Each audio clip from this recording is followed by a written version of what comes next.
So let me start with Mr. Fronius. What was the motivation of going into that business so early?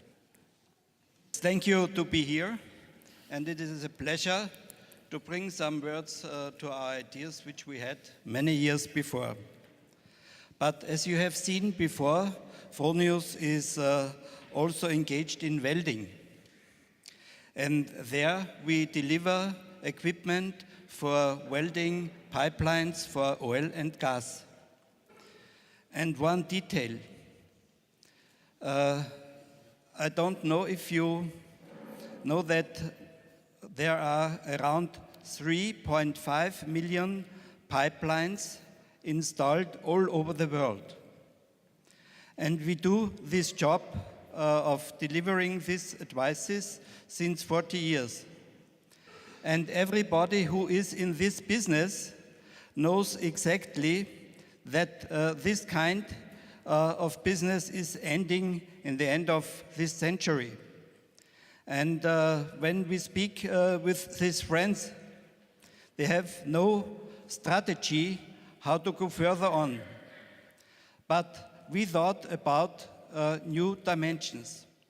And as you heard, already in the 1995, we started to develop and to produce inverters for solar electronics.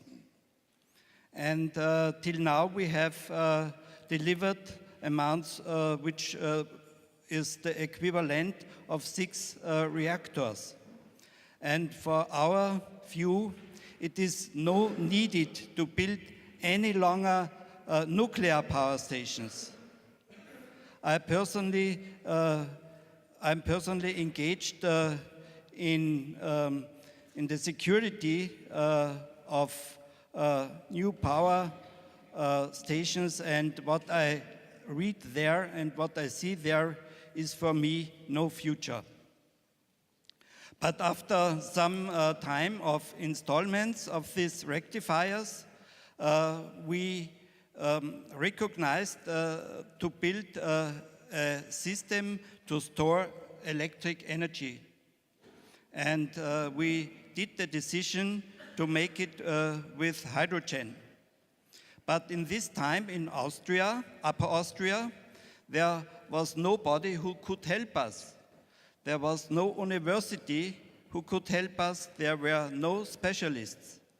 And so we are looking or speaking with the government in Upper Austria and also with the management from the town Wels and also with the Lord Mayor.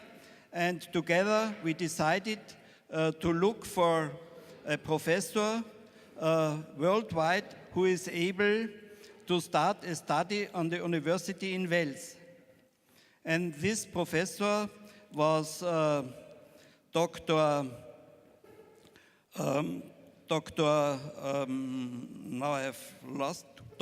Meissner.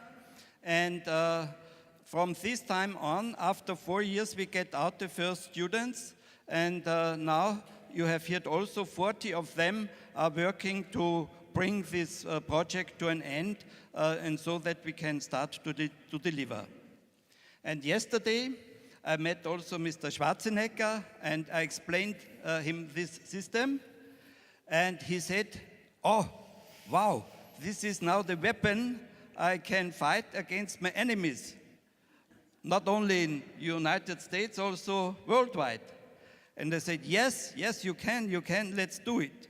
And now, today, it is a pleasure for me that Mr. Schubert announced to you that we can ask for projects, and please, we are looking for around 1,000 implementations during the next years. And don't hesitate and ask us. We are able to help you. Thank you very much. Thank you very much. And we would now go to a very challenging industry, the paper industry. Peter J. Oswald is concentrating on renewable energy usage in paper industry, and I would ask him to give his introduction now. Yeah, thank you very much. Hello? Yeah. Yeah, it works. So it works. Perfect. Thank you very much. So Mondi is a packaging and paper company. If you are living in Europe, your chance that you write on our paper is about 20%. If you have dogs or cats at home, it's very likely that the packaging, it's about 35% chance that you use our packaging end. Now, in the paper industry, we use a lot of energy, and therefore Mondi has already, over the last 15 years, worked very hard to increase our renewable energy share. And we stand at the moment at 57%. So 57% of all our energy is renewable energy. We have a number of projects now under construction to increase that further. We've finalized the bark boiler, where we boil the bark of trees. In Russia, we are working on a recovery boiler in Austria, which will be finalized in autumn. We're just starting another one in Slovakia, and we will build another one in Poland. So we are very active in this respect. Now, what makes this, I think it's sort of biomass, what we use at the end of the day, but I think it's a very intelligent sort of biomass. Before we burn it, like you do it in a normal biomass process, we separate the lignin from the fiber. We use the fiber for pulp and paper, and we use then the lignin to burn it. So we get a higher recovery from the thermal value of wood and can still use it for other purposes, which I think is a very clever method. And what is very important, we use power heat combination.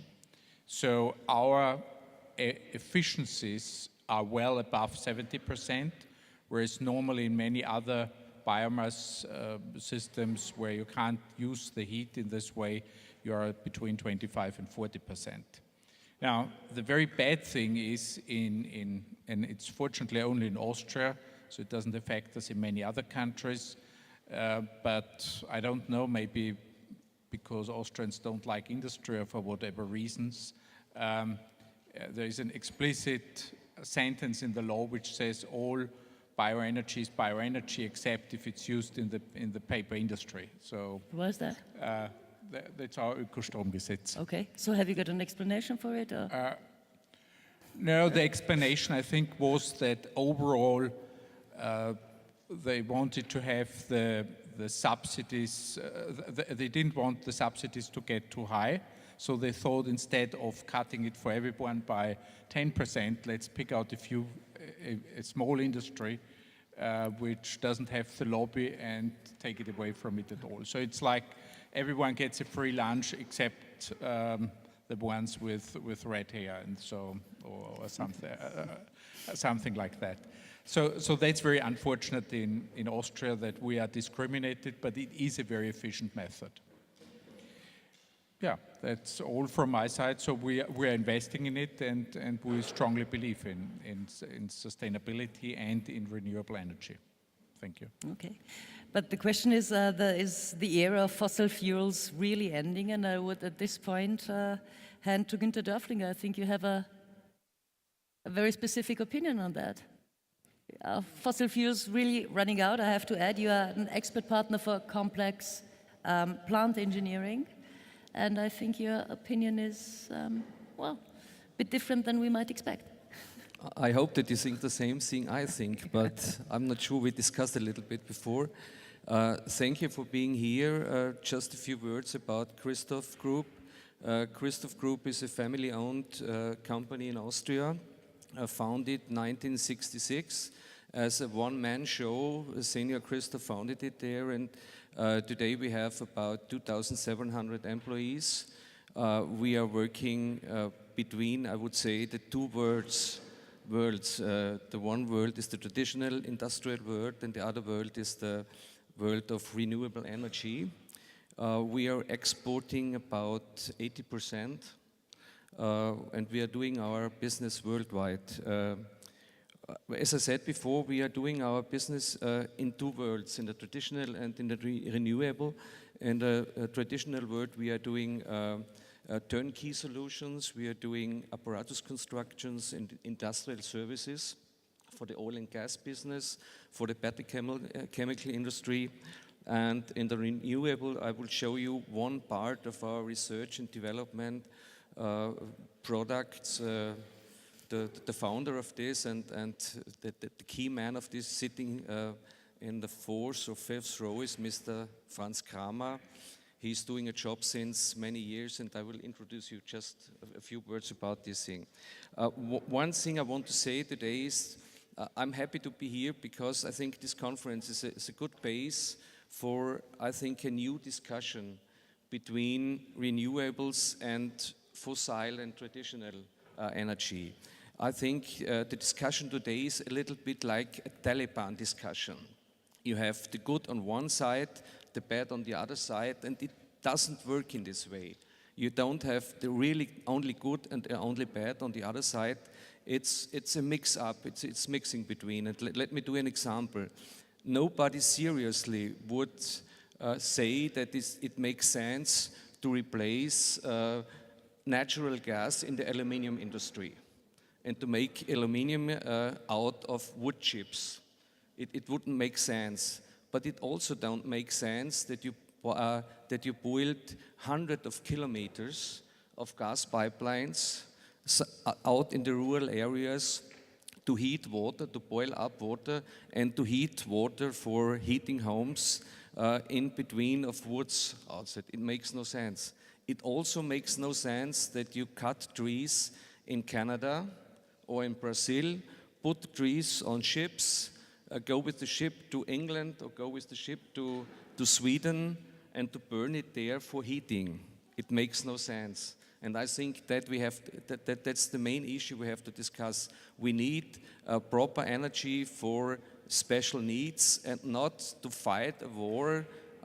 I say again, like Taliban, and say one are the goods and the other are the bad. What are the challenges for us? The challenge is to produce competitive energy. If renewable energies are not competitive, they will have no future. It doesn't work only with subsidies, it doesn't work only if you need help from the state to establish renewable energies. And we have one product, and I told you before, Mr. Kramer is sitting in the fourth row there. He's the head of our research and development department, and we developed a wood gasification power station. This wood gasification power station is in a small unit, about 20 to 50 kV electric, and it produces at the same time heat and electricity. And the earning of electricity, if you sell electricity, it's possible in Austria and in other countries, if you sell electricity, you earn twice more than you need money for buying the wood chips. And it makes us the vision for cost-free heating of homes. And that could be, from our part of view, one contribution for good renewable energy and future renewable energies. If you want to get more information, we have an info desk below in the first floor, and you can see that. What will be the markets for us? The market for us will be Europe, will be Northern America, and one of the main markets we focused on are countries which are producing and exporting oil and gas. And we want to say to them, use your oil and use your gas for that where it's useful and where you need it really, and don't waste it for heating houses. And we think that it could be a good chance for the future, and we are doing a good job in this way, I hope so. Okay, thank you very much. So before we come to the first multiple choice question, of course I have a few more for you. I would like to hear the, I think, last example we have here on the podium today of management and realization of renewable energy projects from Renegie, it was right, from Josef Planck. Just a few words to our company. Renegie is part of the Raiffeisen Group, Vienna R20, Austria. We are just investing in renewable energy projects with the perspective to run them for 20 years, just producing renewable energy. That's the focus. And we are looking for a framework where long-term planning is possible. Because to set up renewable energy projects in Austria, Central Europe, I think, it takes up to 4 to 5 years from the first idea, from development up until you come to the putting into operation. It's a very, very long time. And in the past, also nowadays, we see that the rules are changing all the time.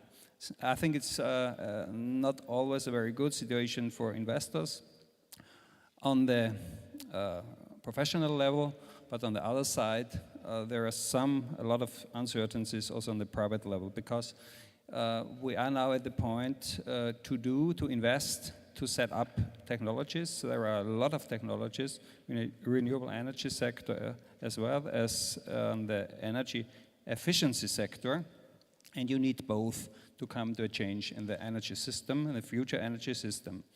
From my point of view, one of the major points is, if we have problems with greenhouse gas emissions and CO2 emissions, we have to punish them. And now we have the situation that a lot of companies who has invested to have a better situation, the prices for CO2 certificates in European going down, and there is no situation where future investments can be done, because nobody is sure if this problem will be solved. It has to be solved, of course, by politics, technologies to be implemented. They are here. And one step, we often are discussing about implementation of renewable energies, and very often we are just discussing about electricity. But electricity is a small part of the game. If we change, and we have to change the energy system, we have to find some common statement to that for this future market situation, for the future market design for this energy sector, because at the end it will be very different to the situation we have now. Okay, thank you very much. Which brings me to the first question I have for the audience today. Which of the following technologies will grow the most over the next 20 years? You may choose one of the following. A, solar power, wind power, B, C, geothermal power, D, hydrogen, E, biomass, or F, hydropower.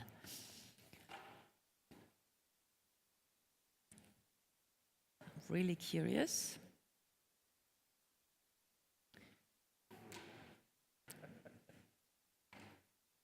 Okay. So it's wind, right? No. So it's solar? Solar power. Solar, yeah. So why do I have agree? This is what confused me. Yeah. This is what confused me. Hydro, solar. So why do I see 5% under choose one of the following? This is what confused me. This is why I couldn't read it correctly. It confused me first. Professor, are these assumptions correct? Well, it's a democracy, so it's correct if people make it happen. No, right? but have they got the correct feeling? Well, I think we heard in the last panel what's the right sentiment, that regionally and locally there's different advantages. It's not just the hardware, it's also what we called in the IPCC report, what's the enabling environment, the policies, the business models. I would predict personally that on a percentage basis, solar would grow fastest in the next few years, but on an absolute basis, I would say wind has a good chance. It's a question, but I would have picked solar if I would voted, but as percentage from the base. But it's easy to grow a lot when you're still relatively small. But is it cheaper to produce than, let's say, wind? It is cheaper, but we have area issues, we have integration. So the base cost on average is cheaper for wind, but there are applications where solar is cost competitive now. But all of these, I mean, there's places where geothermal, there's opportunities, like I mentioned in Malaysia, where they're backstopping all of these with waste biomass from plantations. It's really quite diverse. Okay. Anybody would like to add on that? Contradict? No? We are all in agreement? Okay. So let's pose the second question. Which will be the top electricity generation electricity generation resource worldwide in 2035? Choose one of the following: coal, gas, renewable. Coal and renewable will tie in first place.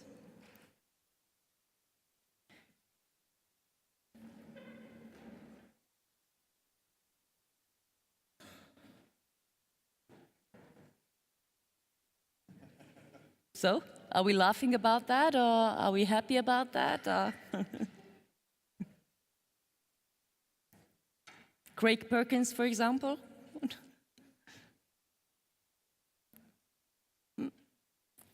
Opinion? Yeah. May I something?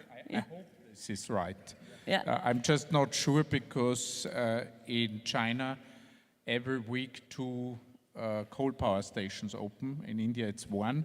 So it's 3 coal power stations per week, which is the reason actually why we don't see the carbon footprint improving in any way or even rising as quick as it did. So I hope this is true. And it's actually one internationally seen, globally seen, that's one of the major challenges. Is obviously one is to grow renewable energy, but the other one is to prevent coal from keeping growing. Okay. Well, I would like to bring in Craig Perkins, but I've actually, yes, forgotten where you're sitting, to be honest. Yes, well, maybe it's interesting to comment on the renewable sources. Yes. I'm from the Netherlands, Queen's Commissioner, and what we see in the Netherlands is that on quite a scale, people are losing faith in the mega energy producers. And on quite a large scale, people are starting to produce their own energy. We see groups of people only in the streets, 5, 6 houses, starting their own energy company. We see cooperations of farmers starting their own energy company. And this is getting into quite a large scale in the Netherlands. And I think this is a trend. People are, whether they like it or not, but people are turning their back to the major energy companies and they want to organize their own solution. This is triggered extra in the Netherlands because we've had some catastrophes with the electricity. Whole cities lost electricity. And then the people started thinking, we do not want to rely on the large companies. We want to organize it ourselves. And this is becoming quite a trend. And I think this trend will go on. And that's why the renewable energy will be the future, I think. Okay. So you agree with what the audience thinks, yes, the estimates? Yes, I think they understand this, yeah. Okay. Can you just tell us a little bit more about your experiences you've made so far? Well, as I said, I'm a commissioner of the Queen only for 2 months because my Queen will abdict, and after that I'll be commissioner of the King. Of the King.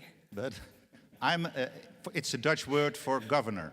I'm governor of the region in the Netherlands that is the latest newly reclaimed land from the sea. My whole province lies 2 to 6 meters below sea level. And my province only exists for 27 years. This means that we can build everything new from scratch. And we're constructing 6 new cities, we're constructing an airfield, we're constructing industrial zones, agricultural zones, infrastructure like railways, ports, etc., etc. And this is done on the cradle-to-cradle principle. And we see that what we call growing green cities is a theme that the people like. They like the theme to be ambitious towards the future, and growing green cities to integrate all these discussions, not only on the energy discussion, but integrated in a wide scale. We expect by 2020 to pass the 100% of renewable energy within the province, and we will produce more energy than we will use. We will export altogether. And this is done by all techniques, thermal, biomass, windmills, etc., etc. And we see a wide enthusiasm among the population of our province. Right now it's about 400,000 people, but we will grow up to about 1 million people, very close in the area of Amsterdam. And so we are positive about it. We have some negative experiences too, but I don't know if you have time to share. Oh yeah, of course, yes. Go ahead. Tell us your Well, negative I saw experiences. many of the presentations, and I do not pretend to be an expert on this matter, but I'm an expert in practice, being 30 years in office. And one of the main problems I face is, and I have to talk to my right side too, that there are too many scientific reports, so-called scientific, that appear not to be true. This is a big problem for me as a governor. There are too many companies that promise all kinds of results, and when you realize them in practice, these results are not made. And this is causing a lot of tension with my population, because when I, as a governor, try to lead this discussion and make all kinds of promises because I believe the scientific reports, then the people start accusing me because I was lying. And they were right. I did not use the right reports, and this is becoming more and more a problem. What I call corruption or fraud in the scientific world causes a big problem for this subject. So I also warn everybody to be very careful what report you rely on, and be very critical if you talk to whoever you talk to. Is this the truth? Can it be proven? This is becoming more and more a problem. Okay, thank you very much. But of course, as we heard, a few parts of the world are more blessed with natural resources, others are less blessed. And let's ask Martin Krause about the difference. I mean, isn't that, in a way, well, they have to develop differently, don't they? I mean, if you're the Netherlands and you have lots of wind, of course you can go into Thank you. wind.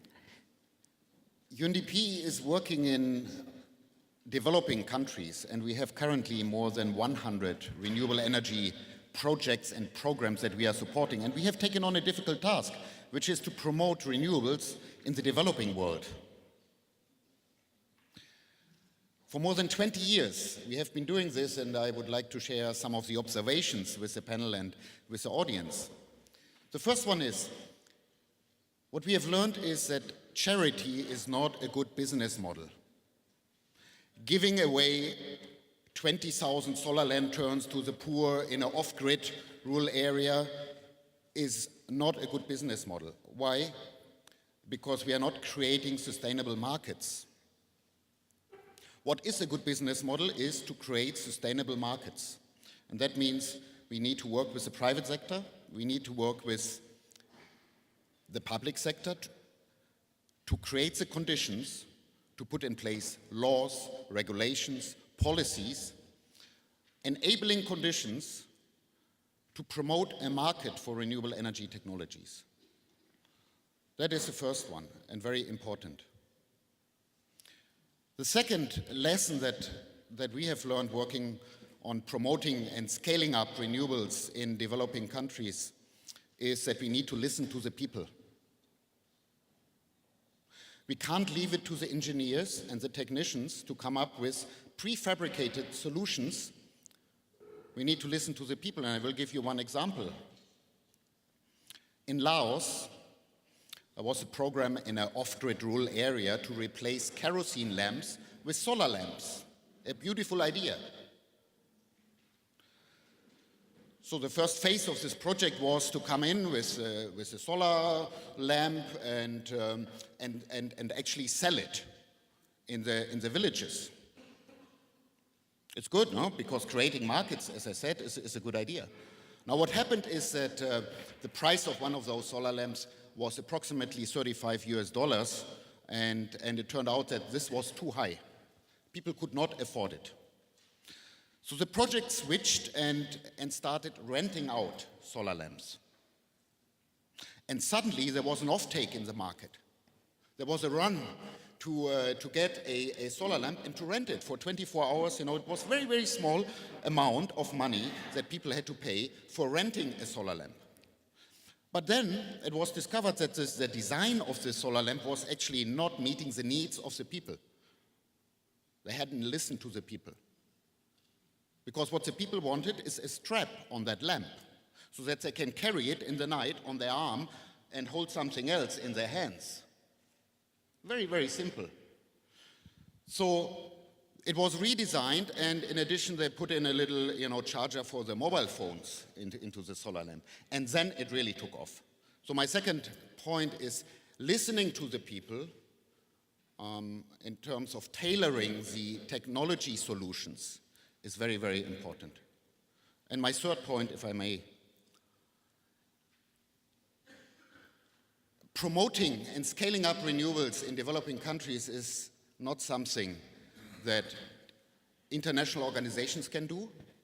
It's also not something that the private sector can do on its own.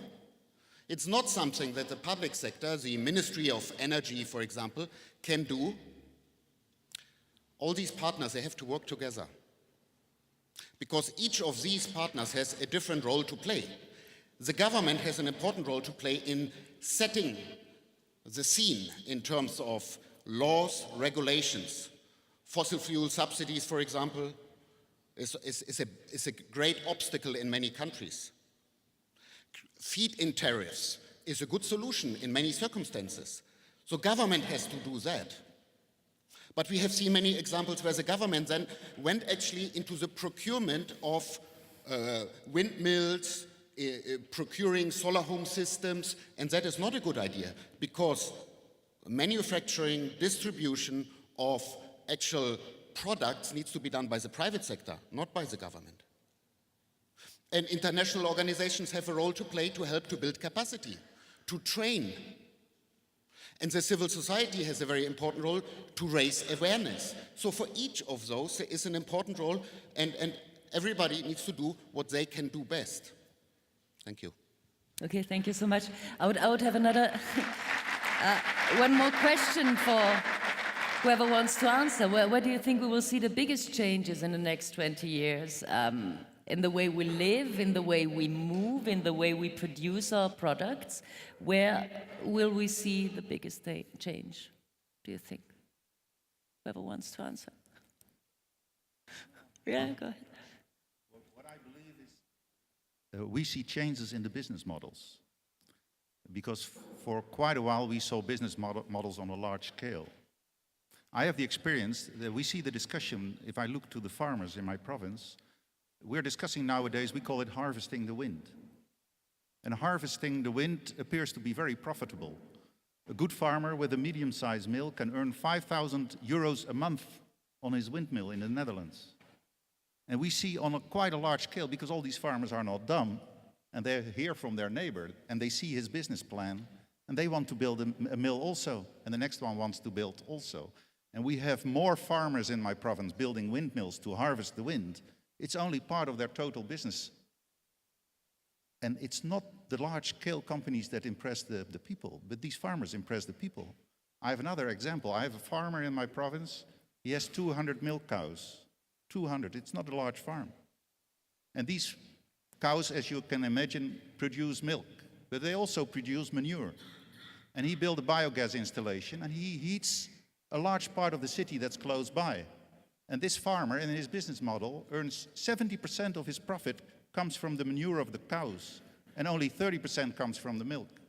And I have more examples like this that are very, very impressive, and I think that's the future also. Mm-hmm. Okay.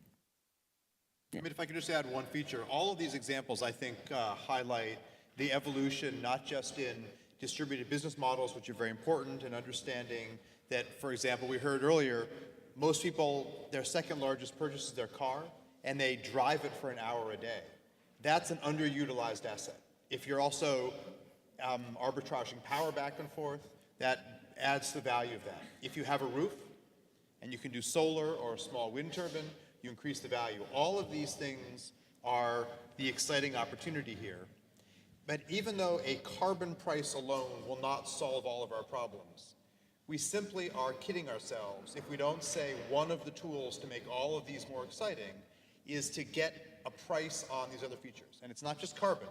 Eventually we'll talk about a price for water and a price for harming biodiversity and all these things. But if we keep it off the agenda, where we've done in much of the world, we make our job much harder. So I applaud what's going on in China with 5 provinces with this trial cap and trade program. I was delighted to see Korea vote unanimously in their Senate for carbon price, Australia, California. I'd like to see the European price get a little oomph. But these start to talk about hundreds of millions to billions of people living perfectly well with a carbon price. It has not ruined industry. In fact, if anything, it's diversified opportunities. And so finding these stories, I think, is one of the underpinnings of all of these cases, from the off-grid case you mentioned in Africa to the farmers finding opportunity. I have a Jamaican friend whose sugar mill was doing very poorly selling sugar. Now he's selling the waste and the sugar. On good times, the sugar subsidizes waste, and other times, waste subsidizes sugar. That's a more exciting, dynamic business environment, and it's one where environmental costs have provided a benefit, not a drag on the economy. Okay. I would just like to ask Mr. Fronius for the end, when will your house be available and how much will it cost? The house you presented. Please, I cannot hear you exactly. You cannot hear me. The house you were talking about. When will it be available? Yes, this is not so easy to explain in some words. First of all, we need the figures, how many electricity you need and how many heat you need per year. And the second is how big is your roof to install the photovoltaic system. And therefore, our business case is to make a look to your house and to make you a special offer for the installment of the whole system. And out of this, you can decide if you want to make it or not. Okay. Good. Thank you very much. So I'm giving it a last try to ask Mr. Perkins if he wants to add something to our discussion. Maybe you also haven't heard me. I didn't know you can't hear me over there. I was hoping that I could get off the panel without having to talk, but I guess I wasn't that lucky. Sorry? Just 3 brief observations, if I may, about how I think renewables fit into the energy policy mix in California. First of all, we need to follow the correct loading order. First, reduce wasteful practices. Second, adopt all appropriate efficiency technologies that are cost effective, and then pursue appropriate renewable energy projects. Because the cheapest kilowatt hour is always going to be the kilowatt hour we don't use in the first place. Secondly, I think we need to be a lot smarter in how we implement energy projects by looking at synergistic approaches that integrate efficiency, renewables, and peak demand reduction. And we also need to be smarter about how we explain the benefits of clean energy actions to the public. And for example, in California, it takes 4 gallons of water to produce every kilowatt hour of electricity. And for an average household, this means that on an annual energy usage, they're also using 50,000 gallons of water. This is something that could be a powerful motivator to make the switch to solar and wind and those technologies that don't use intensive water in the generation of the electricity. And then finally, I think it's really clear, we just launched a project in Southern California, a regional energy network efficiency project that involves 180 cities, total population of 14 million people. We have 2 years to implement this project, and what we're finding is that the R20 approach really makes sense. And we're not consciously following that model, but it turns out that our approach is exactly the same as the R20 approach. We're not focused on political ideology. A strong business case is going to look good whether you're a Democrat or Republican, especially if you're a local government official. The subnational level is where the action is taking place, and the most exciting projects in California are happening at the city and county level. And then finally, we're focusing on what local governments can do to implement actions that achieve concrete outcomes, whether that's saving money, achieving comfort for the users of their buildings, or protecting the environment, whatever their priorities are. So we have 2 years to achieve our goals and build the movement and have fun while we're doing it, and so wish us luck. Thanks. Okay, thank you very much. Thank you very much to all panelists. Sorry if the acoustics are bad and you didn't hear me. And But you see me, that's good. Okay, thank you so much. I mean, now ask you to leave the floor. Thank you.